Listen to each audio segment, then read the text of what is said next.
je parlerai un peu plus tard peut-être des travaux de recherche que je peux mener. Donc je suis enseignant chercheur, je passe une partie de mon temps à enseigner à des étudiants et une grosse partie aussi à réaliser des recherches, notamment dans des établissements de santé. Mais ce n'est pas le sujet qui va nous animer pour l'instant. On pourra peut-être y revenir dans la discussion. Je vais commencer par une anecdote. Il y a pas très longtemps, j'étais convié à un dîner de départ à la retraite d'un des dirigeants de Sanofi et qui me disait vous êtes professeur de gestion des ressources humaines, j'en ai une bien bonne à vous raconter. Vous savez, la plus grosse erreur que j'ai commise dans ma carrière, ça a été une augmentation générale des salaires. Il m'a dit j'ai été nommé aux États-Unis dans notre filiale, je suis arrivé aux États-Unis et puis les salaires étaient à presque 20% au-dessous de la médiane du secteur. Des conditions sociales très pauvres, etc., un très fort taux de marge.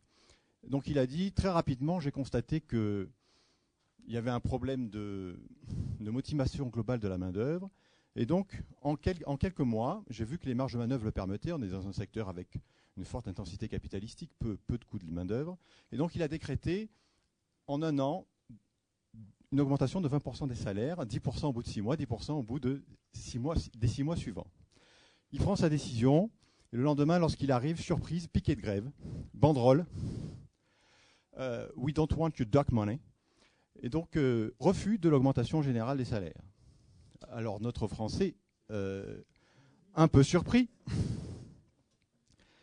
donc s'interroge, va voir les syndicalistes qui sont sur place, et ils lui disent, écoutez, votre augmentation générale des salaires est d'une profonde injustice, parce qu'elle conduit à donner autant à ceux qui se bougent, qui viennent, qui sont présents, qu'à ceux dont on connaît très bien, qui ne sont jamais là, qui n'en foutent pas une. Et donc c'est une profonde injustice que de donner 20% à tout le monde. Donc nous vous demandons de retirer cette augmentation de salaire et de mettre en place une augmentation de salaire au mérite, avec des critères que vous fixerez. Et du coup, il a remballé son augmentation. Et il a réfléchi à un système de mérite, etc. Mais il dit, toujours est-il que je me suis fait bloquer l'usine pendant 4 jours, que je me suis fait taper les doigts par ma direction générale, que je venais d'être nommé aux États-Unis. Et il m'a dit que d'une certaine manière, si les choses s'étaient envenimées, ça aurait peut-être été le glas de sa carrière, qui après fut brillante au sein de la direction internationale de Sanofi. Voilà. Tout ça pour vous dire qu'effectivement, il y a différents modèles de gestion des ressources humaines, que ces différents modèles doivent s'appliquer en fonction de différentes circonstances, et que c'est de l'intelligence du manager, marchera ou marchera pas, voilà, c'est de l'intelligence du manager que d'adapter ses pratiques d'organisation, ses pratiques de gestion des ressources humaines au contexte. Il y a un cadre théorique qui nous raconte cette histoire-là. Ce cadre théorique, ça s'appelle la théorie de la contingence. Donc ce que je vais vous présenter ce matin, on m'a demandé de vous faire une intervention un peu conceptuelle. C'est un cadre théorique qui est apparu dans les années 70 et qui va donc considérer que les entreprises sont performantes à partir du moment où elles sont adaptées à leur environnement. Ensuite, pour vous dérouler très rapidement le film, on s'intéressera aux différentes formes d'organisation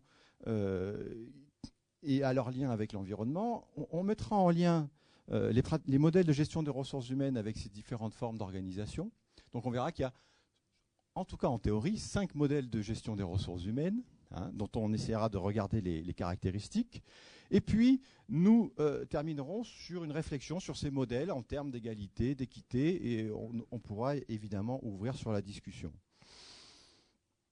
Donc je vous l'ai dit, le cadre théorique, c'est celui de la contingence. Qu'est-ce que c'est la théorie de la contingence ? Une théorie qui apparaît dans les années 70, qui a pour première caractéristique de tenir compte et de ne pas refuser la diversité des organisations. Jusque dans les années 70, on vivait en théorie avec un modèle du one best way, c'est-à-dire il y a un meilleur modèle d'organisation qui existe, quelle que soit l'activité, quel que soit le secteur, que ce soit une grande ou une petite entreprise, il y a un bon modèle d'organisation qui était, pour résumer à grands traits, le modèle taylorien. Et donc tous les chercheurs, notamment aux États-Unis, cherchaient les caractéristiques de cette bonne forme d'organisation.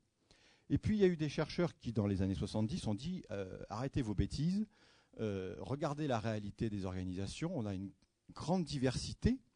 des petites, des PME, on a des associations, on a des organisations religieuses, on a des administrations publiques. Tout ça, ça fonctionne. Arrêtez de nous dire qu'il y a un One Best Way parce qu'elles n'ont pas beaucoup de caractéristiques communes. Et donc, c'est développé un courant de recherche d'origine darwinienne, où on s'est dit les organisations sont sélectionnées par leur environnement, et donc à chaque type d'environnement doit correspondre un type d'organisation performante. Ça s'est construit à partir d'analyses statistiques très rigoureuses qui ont étudié des cohortes d'organisations. Le courant de recherche, on appelle ça l'écologie des organisations, où on a mis en place des typologies de liens entre organisations et environnement avérées statistiquement. La performance, elle vient de quoi donc? Elle vient de l'alignement entre les caractéristiques de l'organisation et l'environnement. Les Anglais ils appellent ça le fit. Je cherche l'alignement. Et quel est le rôle du manager? Le rôle du manager est de chercher, d'analyser l'environnement, d'analyser son organisation et d'essayer de voir comment les mettre en cohérence.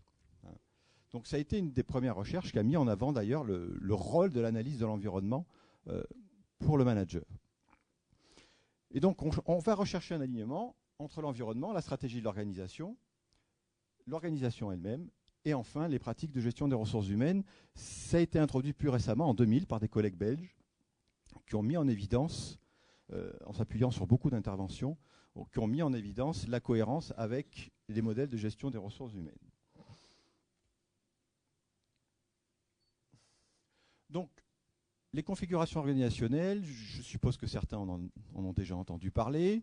Donc ça s'appuie sur les travaux d'Henri Mintzberg, qui a fait une synthèse de ce courant de la théorie de la contingence en 1982 au cours d'une année sabbatique à Aix-en-Provence.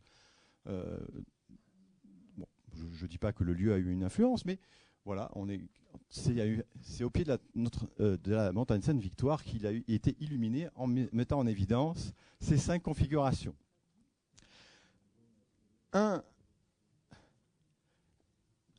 Une caractéristique de son travail, c'est qu'il a regardé un peu toutes les typologies, tous les travaux statistiques qui avaient été réalisés sur la théorie de la contingence, parce que où les travaux mettaient en évidence des caractéristiques des organisations qui pouvaient les discriminer, c'est-à-dire qui pouvaient les caractériser. Et puis il en a identifié 4. Donc il dit finalement toutes les organisations peuvent se caractériser sur 4 principes qui sont la division du travail, le nombre de tâches qui va être réalisé à l'intérieur d'un poste, le mode de coordination, on y reviendra parce que c'est important, la manière de travailler ensemble. Donc c'est ce que je dis souvent à mes étudiants, mettez-vous bien en tête que organiser, c'est à la fois diviser et coordonner. Et que si vous réfléchissez, si vous mettez qu'un des 2 pieds, tout va s'écrouler. Si vous faites que diviser, ça ne marchera pas. Si vous faites que coordonner, ça ne marchera pas non plus. Et dès que vous mettez en place une division du travail, ce qu'on fait lorsqu'on fait un bout d'organigramme sur une table ou autre, il faut immédiatement réfléchir à quel mode de coordination. C'est malheureusement ce qu'on oublie parfois. 3e caractéristique, les buts poursuivis par l'organisation. Il en distingue 2, qui sont les buts de mission, c'est-à-dire les buts de l'organisation tournée vers l'extérieur, comme par exemple satisfaire des clients, soigner des patients, c'est des buts de mission. Et puis les buts de système, c'est les buts qui sont tournés vers l'intérieur de l'organisation. Augmenter le profit, par exemple, c'est un but de système. Améliorer la satisfaction de mes salariés, c'est un but de système. Et enfin, la répartition du pouvoir. Bon, de manière assez classique, on a le sommet stratégique tout en haut, la direction, la ligne hiérarchique et puis en bas, le centre opérationnel, ceux qui bossent. Comme on dit dans le milieu syndical, la direction, c'est les bras croisés. Et puis en bas, c'est donc les gens qui travaillent, donc la répartition du pouvoir. Où est-ce que dans l'organisation se situe le pouvoir? Quand on croise ces 4 critères que vous avez ici, rassurez-vous, je ne vais pas commenter tout le tableau, simplement pour que vous ayez une vision panoptique de... Lorsqu'on croise ces 4 critères, on obtient un certain nombre d'organisations types, de modèles types d'organisation. Donc lui, il en a 5, il y en a d'autres qui en ont un peu plus, peu importe. Donc il nous dit, si on regarde toutes les organisations qui fonctionnent autour de nous, on peut les regrouper dans 5 idéotypes. ces idéotypes sont des modèles conceptuels. Il ne s'agit pas de se dire que vous allez chercher cet idéal type pur dans la nature. Vous ne le trouverez pas. C'est un outil de réflexion.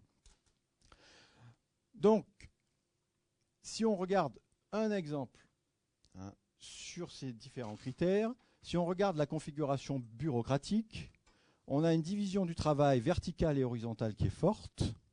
C'est-à-dire c'est très découpé, il y a des silos fonctionnels, les postes sont très bien identifiés. Donc, dans notre organisation bureaucratique, on a une division du travail qui est forte. Ce qu'on ne va pas du tout retrouver, par exemple, dans la configuration missionnaire.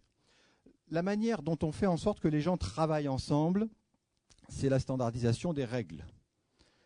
C'est-à-dire ils vont tous poursuivre le même but parce qu'ils vont suivre des consignes, des règles, des procédures qui vont faire en sorte que ça fonctionne. C'est lorsque vous invitez des amis que vous leur donnez à chacun des consignes pour venir chez vous à la soirée. Tous vont aboutir au même endroit parce qu'ils vont suivre des règles standardisées. Prédominance des buts de système. Donc tout système bureaucratique, toute organisation bureaucratique a tendance à mettre en avant, à privilégier les buts de système. C'est-à-dire buts de système qui concernent l'organisation ou bien ses membres. Et le pouvoir est concentré au sommet stratégique et dans la ligne hiérarchique. Vous pouvez répliquer donc cette même logique sur chacun des modèles d'organisation. Si j'ai mis en rouge cette ligne, c'est parce que je vais un tout petit peu la développer. Donc, parce que ce qui est fondamental chez Mintzberg, en tout cas, c'est le mode de coordination. Et c'est ce qui permet véritablement, c'est là-dessus qu'il assoit sa typologie. Donc lui, il nous dit qu'il y a 5 modes de coordination. Premièrement, la supervision directe. Supervision directe, vous avez quelqu'un qui donne presque en direct, à l'oral, des consignes aux collaborateurs. Et le collaborateur travaille sous un flux permanent de consignes. Configuration entrepreneuriale, parce que c'est ce qu'on trouve dans les PME, avec des opérateurs relativement peu qualifiés qui travaillent sous les consignes permanentes du chef d'entreprise. Lorsque le chef d'entreprise n'est pas là, les opérateurs s'arrêtent d'une certaine manière. Et puis on vous répond, quand vous posez une question à un opérateur, et il vous répond « Ah, il faut que je demande au patron. Je ne sais pas, il faut que je voie le patron. Le patron revient demain, attendez, rappelez. » Donc, logique de supervision directe. Deuxième possibilité pour que les gens travaillent ensemble, ce qu'on appelle la standardisation des valeurs, c'est-à-dire le fait que chacun poursuive les mêmes valeurs véhiculées par le groupe. Ces valeurs, ça peut être la culture. C'est ce qu'on va retrouver dans les organisations de type les ONG, dans le milieu associatif. C'est ce qu'on va retrouver dans les organisations religieuses, donc en suivant un certain nombre de principes édictés par l'organisation. Au-delà de ces principes, il n'y a pas de consigne particulière. Prédominance des buts de mission, tournés vers l'extérieur, et le pouvoir, à peu près, sur les questions clés que sont la détermination des valeurs, le pouvoir est au sommet. La bureaucratique standardisation des règles, j'en ai parlé. Configuration professionnelle, le mode de coordination, c'est la standardisation des qualifications. Des études longues, des études qui intègrent un apprentissage pratique des tâches, ce qu'on va retrouver dans les cabinets d'avocats, chez les architectes, dans les milieux dits professionnels. Et donc, c'est par l'intermédiaire de la déontologie professionnelle, des études, etc., de la forte socialisation que va se produire la coordination des activités, en s'appuyant sur un savoir commun et des règles déontologiques communes. Prédominance des buts de mission, le professionnel très tourné vers la réalisation, en tout cas le médecin par le soin, l'avocat par la résolution du problème de son client. Et là, le pouvoir, vous voyez que c'est au niveau du centre opérationnel, c'est-à-dire qu'ils ont besoin d'une autonomie de décision assez importante pour répondre aux spécificités des situations qu'ils rencontrent. L'architecte, il s'adapte à la demande spécifique de son client qui veut une maison avec une tour, et donc il est obligé d'avoir une autonomie de décision pour s'adapter à des problèmes complexes posés par ses clients. La configuration adhocratique, le mode de coordination, c'est l'ajustement mutuel. L'ajustement mutuel, c'est quoi? C'est le fait d'échanger et de communiquer beaucoup à l'intérieur d'un groupe. hein, et du coup de se fixer l'objectif collectivement en avançant. Hein. C'est le groupe d'amis qui est devant le cinéma et qui se demande quel film il va voir, on discute, on échange, et puis à un moment donné on se met d'accord et on va tous voir le même film. Donc l'exemple, c'est la start-up d'Internet, avec un petit génie de l'informatique, un génie du commerce, et puis un designer génial. Voilà, et tous les trois ils se réunissent, ils se disent on va faire une boîte de jeux vidéo, ou je ne sais quoi. Hein, et puis donc leurs compétences sont complémentaires. Hein.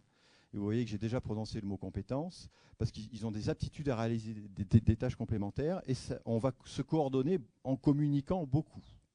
Hein. Voilà pour nos configurations organisationnelles, ce qu'on peut retrouver dans pas mal, ce qui permet de lire, hein, la quasi-totalité des modèles des formes d'organisation qu'on a aujourd'hui. Donc un travail qui a été fait par mes collègues Nise et Pichot. Donc François Pichot, c'est un professeur à l'université de Liège qui intervient beaucoup dans des organisations et qui s'est dit dans les années 2000, mais finalement derrière ces configurations organisationnelles, moi je vois des modèles de gestion des ressources humaines, c'est-à-dire des manières de pratiquer la gestion des ressources humaines spécifiques. Et donc là j'ai rappelé pour mémoire mes noms de configuration. Et on trouve dessous les modèles de GRH. Donc on voit qu'on a un modèle arbitraire qui correspond à la configuration entrepreneuriale, le modèle objectivant à la configuration bureaucratique, etc., etc. À l'intérieur de chacun des modèles, on a un principe de décision qui est différent. Parce qu'en gestion des ressources humaines, on prend des décisions. On prend des décisions de rémunération, de recrutement. Hein. Et donc, si on regarde ce principe, dans le modèle arbitraire, le principe, il est implicite, c'est-à-dire on ne le voit pas, il n'est pas écrit. C'est la subjectivité du patron. C'est lui qui décide sur ses critères. Bon, il ne s'agit pas de dire qu'ils sont fondés, infondés, peu importe. En tout cas, ils sont subjectifs et qu'ils sont liés à sa personne, à lui, et il va avoir ses critères de recrutement. Il va avoir ses critères de promotion, ses critères de rémunération, qui ne sont pas implicites. C'est pour ça qu'on l'appelle le modèle arbitraire, parce que c'est subjectif.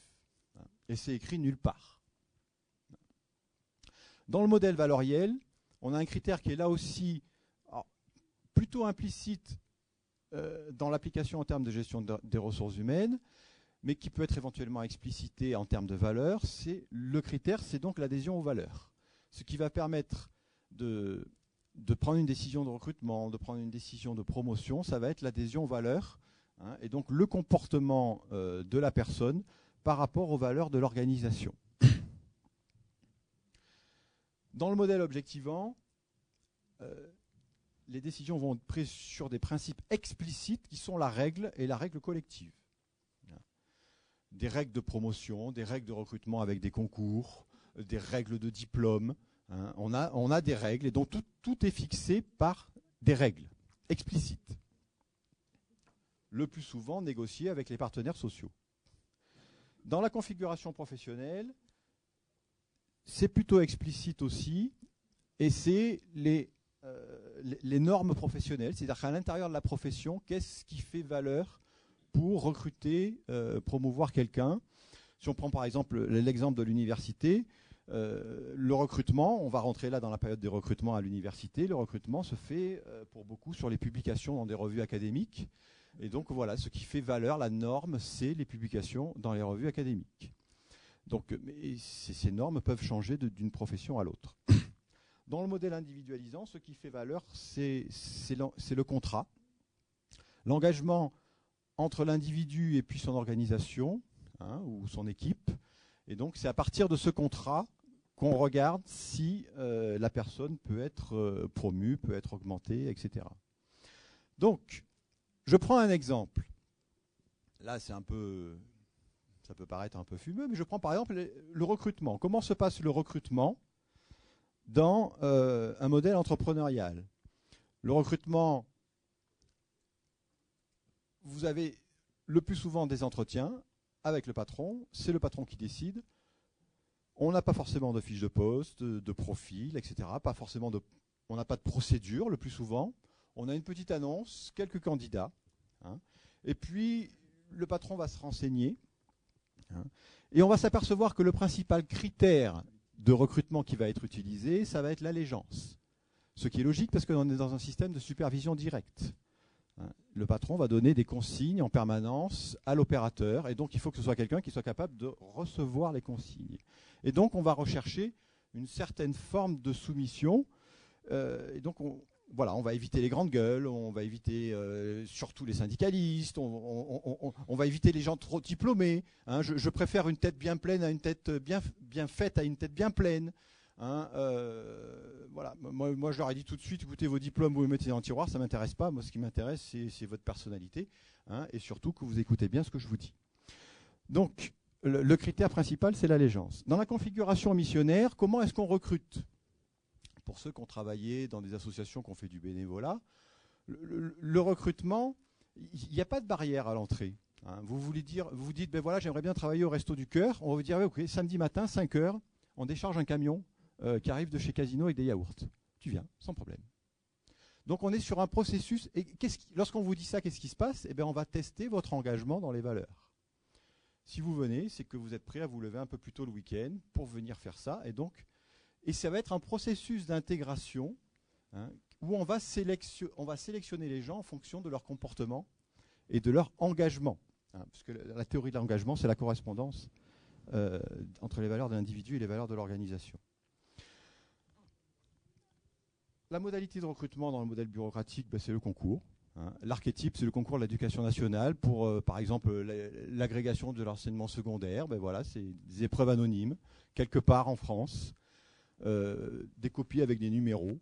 C'est impersonnel, c'est administratif. Vous réussissez, vous avez un emploi à vie, ça y est, c'est réglé. Configuration professionnelle. Comment est-ce qu'on recrute à l'université, par exemple? Une exigence, pour pouvoir candidater à l'université, il faut avoir le doctorat.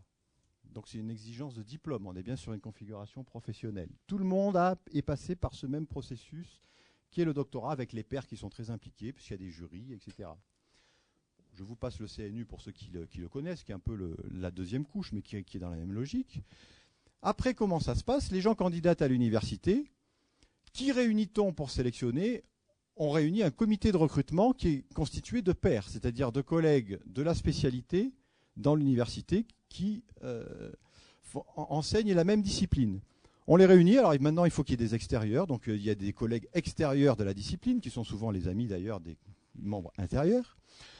On se réunit, on auditionne les candidats, on discute un peu, puis à un moment donné le président dit bon, on vote. Chacun prend un petit bulletin et on note le nom de la personne qu'on voit en premier. Chacun met un nom, on fait passer l'urne, on regarde, on compte les bulletins. 5 pour M. Durand, 4 pour Mme Martin. Nous recrutons M. Durand, au revoir messieurs. Voilà, c'est comment on donne un emploi à vie à l'université. Donc, c'est un système par les pairs. C'est les pairs qui décident, avec un système collégial, qui a ses avantages et ses inconvénients, on y reviendra. Mais voilà comment on recrute. Vous voyez que c'est très différent de la configuration entrepreneuriale, c'est très différent du missionnaire, c'est particulier. Comment recrute-t-on dans le modèle adocratique? On va vous demander d'envoyer un CV qui met en évidence notamment vos compétences et vos expériences passées. Et puis on va mettre en place un processus de recrutement où on va essayer d'identifier vos compétences, avec des tests, avec des entretiens, des questions préparées. Vous avez déjà pratiqué tel type d'acte, etc. Est-ce que vous pourriez nous raconter comment vous avez mis ça en place? Est-ce que vous avez déjà eu affaire à un client mécontent? Comment est-ce que vous avez géré cette relation avec le client mécontent? Etc. etc. Donc on met en place des systèmes, moi j'enseigne ça très souvent, sur les techniques de recrutement par les compétences, où on prépare des questions, on met en place des tests pour essayer, on met des tests de personnalité aussi, pour faire apparaître les savoir-être, pour mettre en évidence les compétences. Et là, on est bien sur un système de gestion des ressources humaines très particulier. Pourquoi est-ce qu'on appelle ça un modèle de gestion des ressources humaines? C'est parce que là, j'ai donné l'exemple du recrutement, mais vous pouvez prendre n'importe quelle autre pratique à l'intérieur du modèle, c'est la même logique. C'est-à-dire que décision de promotion dans la configuration entrepreneuriale, ça va être aussi les critères subjectifs.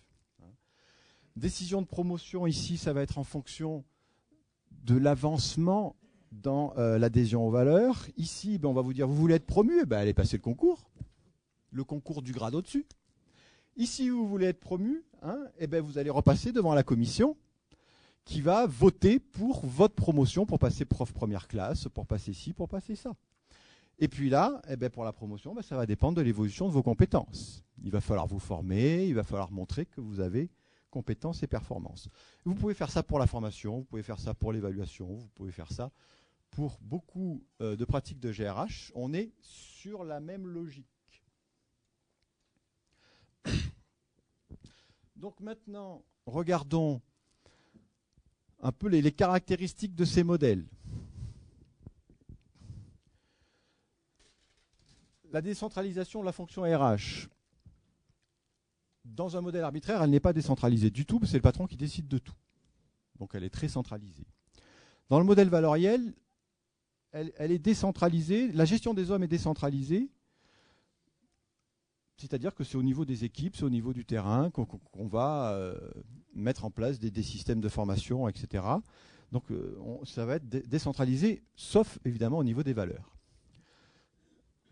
Dans le modèle objectivant qui correspond au modèle bureaucratique, on a une fonction RH qui est très centralisée, hein, puisque c'est au niveau de la direction que se décident les règles. Tout le monde applique des règles. Et donc l'endroit où on décide les règles, c'est là où est le pouvoir. Hein, et les règles se prennent au niveau de la direction en discussion avec les syndicats. Dans le modèle conventionnel, est-ce qu'on a une décentralisation? Oui, puisque ce sont les pairs qui décident. Hein, notre comité de recrutement, il décide, il envoie à la présidence de l'université, qui en principe avalise, et c'est réglé. Donc ça veut dire que la décision de recrutement se prend au niveau du terrain, au niveau des pairs. Dans le modèle individualisant, on a à la fois des décisions qui sont prises sur le terrain par les managers, dans le cadre de ce qu'on appelle la décentralisation de la fonction RH, hein, et puis une coordination globale de la fonction ressources humaines par la DRH. Donc on est sur un système un peu hybride. Les acteurs clés, vous l'aurez compris, le patron là, la communauté, direction et syndicats, les pairs. Et là, on est dans une continuité entre direction, manager, salarié, hein, puisque le salarié est lui-même un acteur du modèle individualisant, puisque c'est un acteur de la contractualisation. Cette contractualisation, c'est par exemple la définition des objectifs. L'année prochaine, tu me vends 10% de plus de produits. Hein, normalement, dans le management par objectif, en théorie, il doit y avoir l'accord du salarié. Oui, ok, hein, 10% l'année prochaine, ça me semble réalisable, donc ok pour 10%. C'est un contrat. Et donc il y a un acteur du contrat qui est bien le salarié.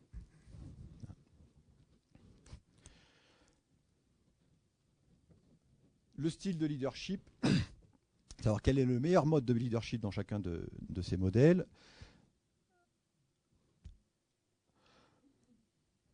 On pourra y revenir si vous voulez, mais je vais laisser quand même du temps pour les questions.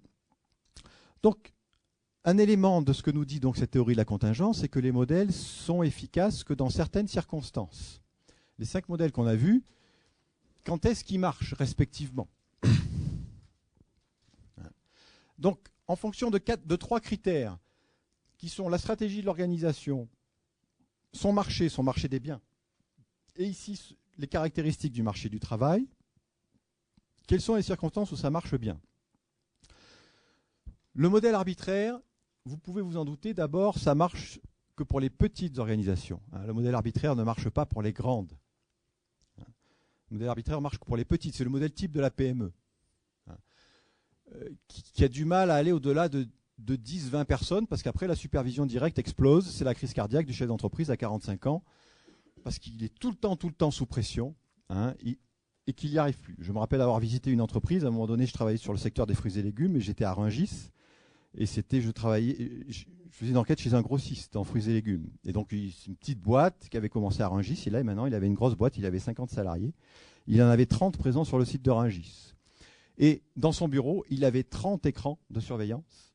Chaque salarié avait une caméra qui était sur son poste de travail, et devant chaque écran, il avait un petit interphone qui leur permettait de leur parler toujours, de leur parler en direct. Donc ça veut dire que ce mode de coordination qui était la supervision directe, qui correspond à la petite entreprise, l'entreprise avait grossi, il avait cherché le moyen de le faire perdurer. La technologie l'aidait, sauf que ça devenait aberrant. Ça devenait aberrant. Et pendant que j'avais un entretien avec lui sur la transformation des emplois, et puis pendant l'entretien, au moins, je sais pas, 15 à 20 fois, il s'est interrompu en disant « Mais qu'est-ce qu'il fait lui ? Hey, tu m'en as mis 12 caisses pour machin. » Hop, oui monsieur, vous disiez quoi, hein? Et donc, voilà, il était en supervision directe tout le temps. Évidemment, il travaillait le week-end, évidemment, il travaillait très tard le soir, évidemment, il ne prenait pas de congé, et évidemment, quand il n'est pas là, c'est la foire. Hein. C'est le modèle de la supervision directe, qui marche très bien pour la petite entreprise et qui est plus compliqué pour la plus grande. Donc, la supervision directe, ça marche très bien dans des marchés très concurrentiels parce qu'on est très réactif. Le patron décide, on change l'organisation. C'est fait en 10 minutes.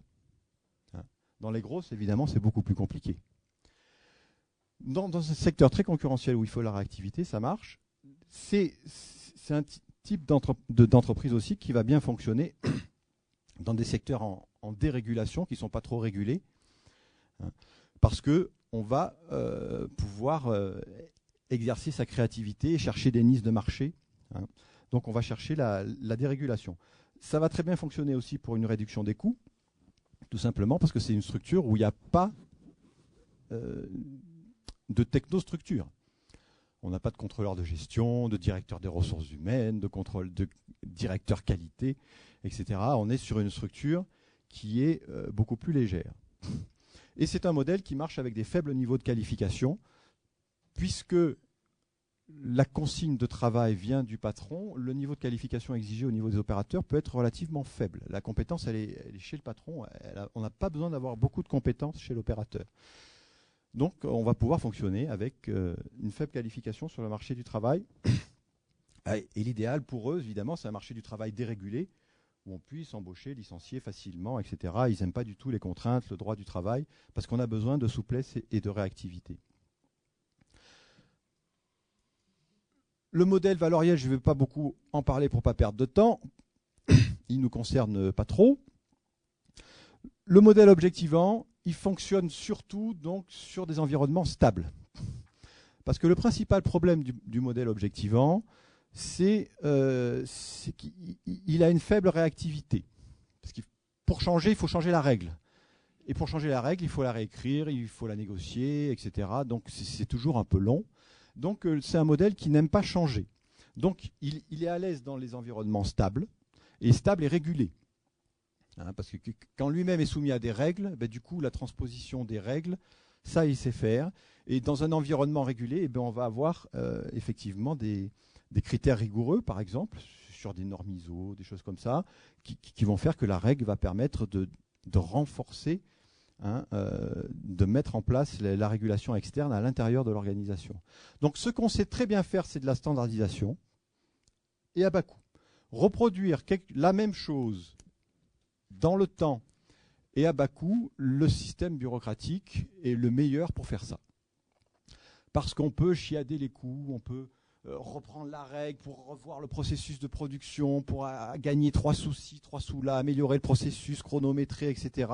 On a tout notre temps, on affine petit à petit et donc on peut obtenir une réduction des coûts sur quelque chose qu'on répète tout le temps à l'identique. Par contre, si on ne répète pas l'identique, là, ça devient compliqué, le système bureaucratique est mis en défaut. Le système bureaucratique fonctionne bien avec des faibles niveaux de qualification parce qu'il y a la procédure qui dit comment travailler. Et dans un environnement du marché du travail régulé.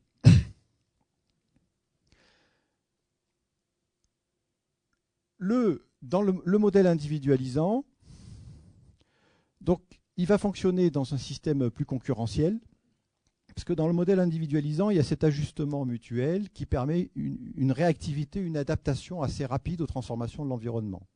On discute entre nous, on se fait une réunion, et assez vite, on peut aboutir à des changements de stratégie.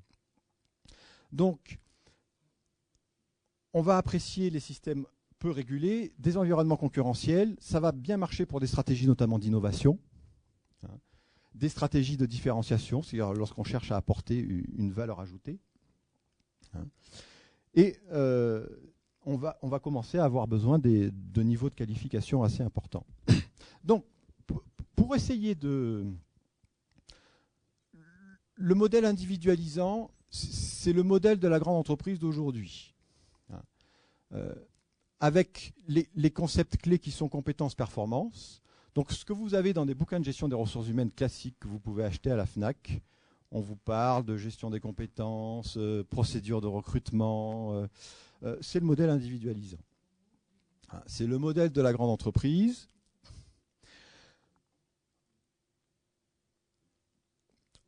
Le mode de coordination aussi, l'ajustement mutuel, c'est celui qui se met en place aussi depuis plusieurs années dans la grande entreprise et qui se transforme en organisation transversale, organisation matricielle, management de projet. C'est quoi un projet?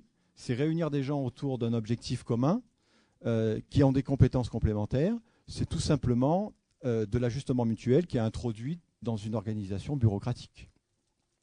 Donc tout ça, c'est des matérialisations du modèle adocratique et du modèle individualisant.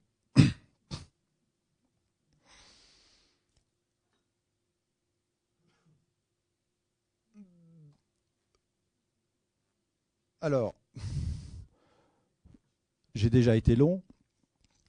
Donc, 2 ou 3 petites indications sur ces 3 modèles qui peuvent nous intéresser. Comment est-ce qu'on fait des augmentations de salaire dans le modèle objectivant? On fait des augmentations générales. La règle qui s'applique à tout le monde.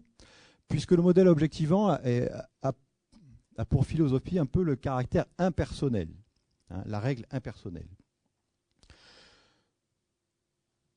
Dans un modèle conventionnel, comment est-ce qu'on fait des augmentations de salaire? Des augmentations par corps. On va augmenter certains corps en fonction des relations entre les différents corps de métier et les professions. Comment est-ce qu'on fait des augmentations de salaire? Elles sont individuelles dans le modèle individualisant, évidemment. C'est-à-dire qu'on identifie compétences et performances de l'individu et donc on rétribue. On est dans une relation contribution-rétribution. Et donc on rétribue ça. Qu'est-ce qui fait valeur ici? Le poste, l'ancienneté. Le poste, c'est le mode de différenciation. L'ancienneté, c'est le modèle qui a été perçu comme le plus équitable de différencier les individus. Alors on pourrait se demander, tiens, pourquoi l'ancienneté? L'ancienneté, elle est liée au fait qu'elle est née dans les années 30-40, au moment où même avant ça, où le principal souci des organisations, c'était la fidélisation de la main-d'œuvre. L'ancienneté est fidélisante. Si je reste, je gagne plus, et si je pars, je vais peut-être perdre mon ancienneté. Et donc le principal souci était la fidélisation de la main-d'œuvre. Pourquoi? Parce qu'on y générait, dans les grandes organisations, on y générait des compétences spécifiques. Donc on faisait de la formation sur le tas. Et cette spécificité de la compétence, ensuite, on avait besoin de la garder. C'est ce qu'on appelle la force qualifiante du temps. Donc ce n'était pas aberrant du tout, ça correspondait à une vraie réflexion.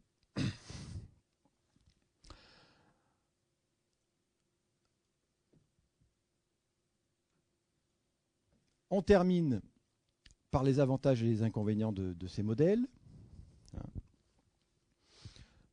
Donc, le modèle objectivant, du fait de sa logique de répartition, il est censé produire une paix sociale.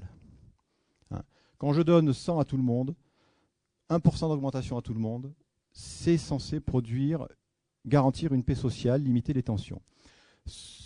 Il va favoriser donc la fidélisation de la main-d'œuvre, et ça devrait favoriser le travail en commun, la coopération, l'émergence d'une identité collective. Et c'est vrai qu'elle existe. Vous interrogez des anciens cadres de la SNCF, d'EDF.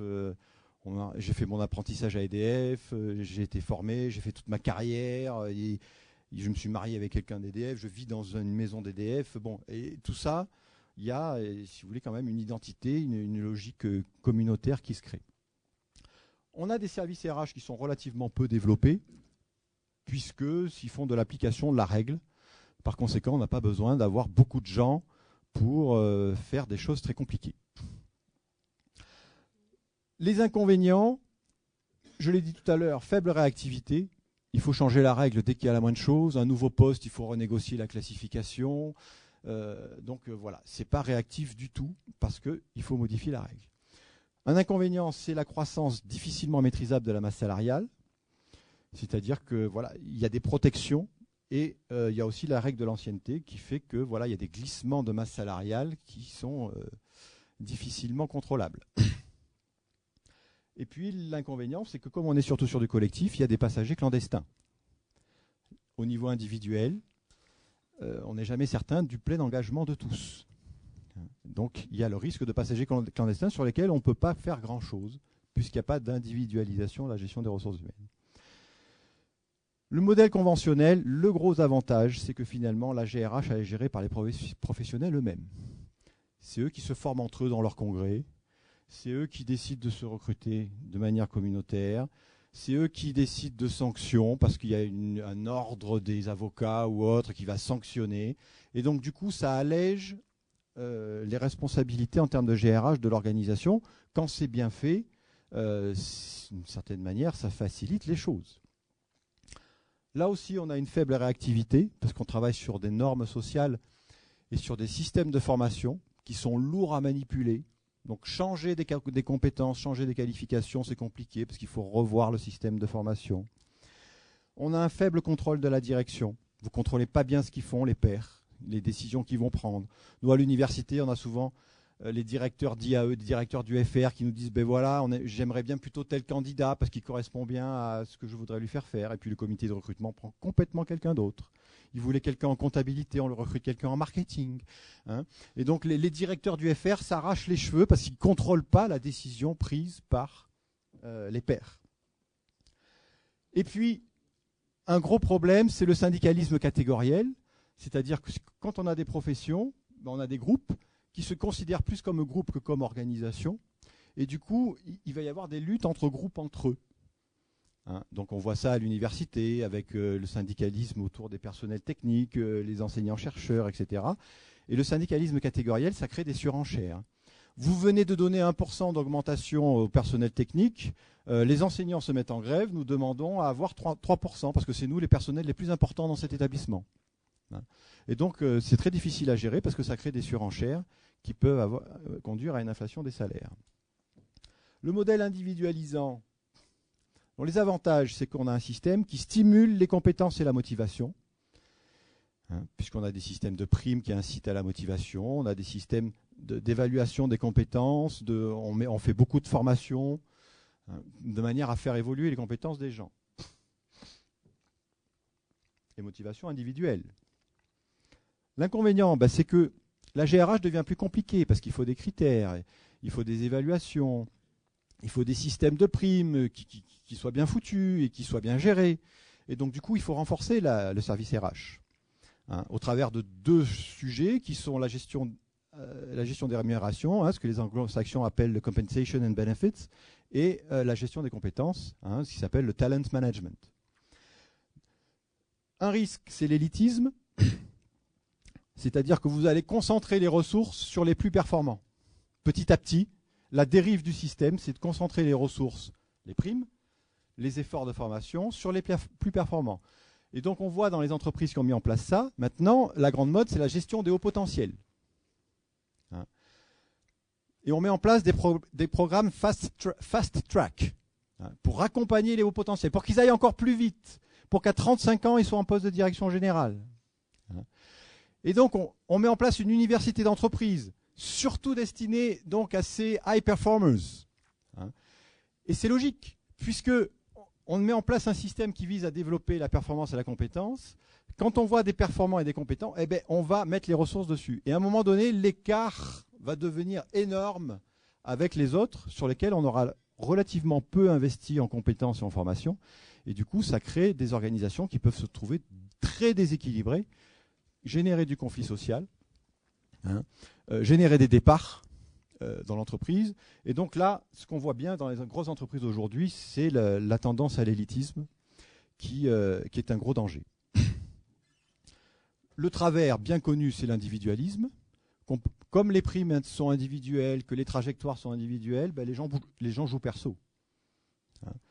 Je joue d'abord pour moi et pas pour les autres. Et donc, on collabore moins, on ne donne pas l'information aux autres. Vous avez un jeune qui arrive dans le service et que vous pensez qu'il pourrait vous concurrencer, vous ne lui donnez pas d'infos. Hein. Il se débrouille tout seul pour découvrir le système informatique. Hein. On a observé ça par exemple quand on a mis en place des systèmes de primes individuelles dans l'industrie, hein, les anciens qui donnent pas les bons outils aux nouveaux. Hein, de manière à ce que le nouveau est toujours un peu gêné parce qu'il n'a pas toujours la bonne clé. Et donc il est obligé d'aller demander la bonne clé à un ancien. Et du coup, il perd un quart d'heure. Et à force de quart d'heure, tous les nouveaux sont chaque fois moins performants. Hein. Et du coup, voilà. Donc ça a un effet, un danger de destruction du collectif de travail. Hein. Et en ce moment, par exemple, on a fait un travail sur la gestion collective des compétences en réanimation pédiatrique au JCL, dans l'hôpital mère-enfant. Donc bon, voilà, on a écrit un petit papier là-dessus, etc. Et j'ai été quelques jours après contacté par un think tank de directeurs des ressources humaines de grosses entreprises qui m'a dit on voudrait bien aller voir ce service de réanimation pédiatrique parce qu'on ne sait plus comment les gens travaillent ensemble. Et vous montrez bien qu'il y a effectivement une compétence collective dans un service de réanimation. Et donc nous, ça nous intéresse. Et du coup, au mois de juin, je vais mener ce groupe de DRH visiter un service de réanimation qui va découvrir du travail collectif. C'est extraordinaire. Enfin, nous avons le dernier point qui sont... grosso modo, ce système individualisant, il a pour objectif de mettre la pression sur les individus. Évidemment, l'inconvénient, c'est les risques psychosociaux, c'est-à-dire la montée du stress, des formes de harcèlement. Entre pression et harcèlement de la hiérarchie, il n'y a parfois qu'un pas à franchir. Et donc, on se retrouve dans des organisations qui sont soumises à des risques psychosociaux importants. Si vous prenez l'exemple de France Télécom, on était sur une organisation qui fonctionnait sur le modèle objectivant, presque fonction publique, un marché très régulé, peu de concurrence, des systèmes de règles pour la GRH. On privatise, concurrence internationale, etc. Que fait la direction? Puis, comme il y a changement de l'environnement, on change le modèle d'organisation pour aller sur ce modèle-là. On met donc la pression sur les individus. Hein. Ça a l'air de se passer aussi à la Poste ces jours-ci. Hein. Par des systèmes de motivation, de primes, etc. etc. Et que constate-t-on? Effectivement, la montée des risques psychosociaux suite à l'augmentation de la pression. Voilà. Merci de votre attention et j'espère pas avoir été trop long. Bon.